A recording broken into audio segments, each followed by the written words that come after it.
Your siblings are your best friends, but also your worst enemies. If you have siblings, then you know that one minute you're getting along great, but the next minute you're fighting. And while these rivalries might not seem like much at the time, they're actually very important within your future relationships. Today I'll explain how your home life environment can affect your communication and how those small rivalries can play a big part in your future relationships. First, your home life plays a big role within your relationships, and one way that your home life starts a rivalry between you and your siblings is based on parental favoritism. As kids, we strive to be our parents' favorites.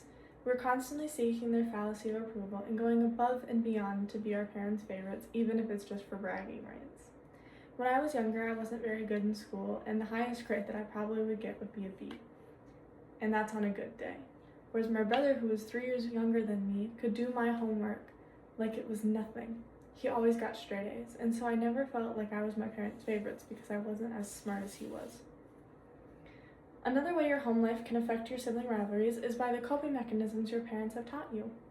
According to Kelly Rasa, who is the author of the book What Really Affects Communication Between You and Your Siblings, the coping mechanisms we learned as children tend to be what we fall back on later in life. If you were to fight with your siblings, based on how your parents would handle that situation, is how you tend to fight with your spouse and handle that situation later on in life. If your parents would separate you and not talk about what happened, when you get in a fight later in life, you might want to separate from the problem and not talk about what happened, and vice versa. Finally, the emotional climate and stress can affect your relationship with your siblings. When I am stressed with work and school, and my sister is stressed with her work and her school, we tend to stop talking for a few days or maybe even weeks.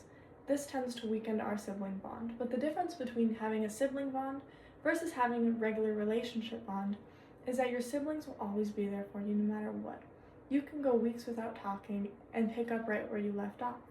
But with a regular relationship, they might feel forgotten if you don't talk to them just because you're stressed. My second point is how these rivalries with your siblings can affect your communication within your future relationships. At first, fighting for the rivalry of your parents' love affects your work in a professional setting. According to the authors Pei Christina and Sean Whitman, who wrote the article From Conflict to Connection, the way we feel when we are growing up can make us feel competitive and want to be seen in a professional setting, but it can also have the opposite effect and make fighting for a promotion feel absolutely impossible.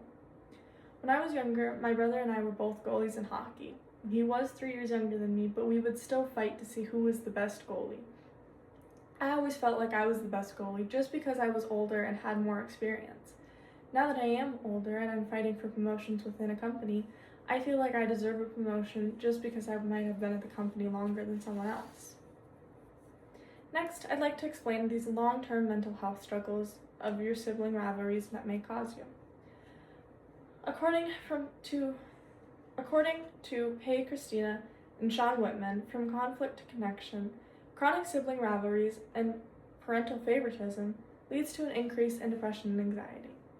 Your own emotional intelligence plays a big role in how you deal with these rivalries.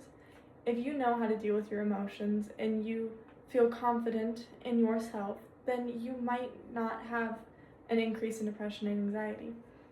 But if your emotions can get the better of you, then usually fighting with your siblings and never feeling like your parents' favorite will increase within a depression and anxiety state. Finally, these rivalries with your siblings affect romantic relationships. If you have siblings, then you know that after about 5 minutes of fighting, you take a mini break and then you're back to being best friends like nothing ever happened. When you grow up later in life, it's harder to find that flow of getting back into a relationship without having to communicate or talk about what's actually happened. A quote from Kelly Rasa, who wrote the book What Really Affects Communication Between You and Your Siblings, states, "The communication created in adolescence stays with us for our entire lives, as we use the memories we have as adolescents and relate them to experiences today."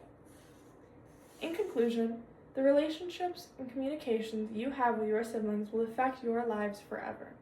The way you were raised and the way you learn to cope with your feelings affect you professionally and romantically.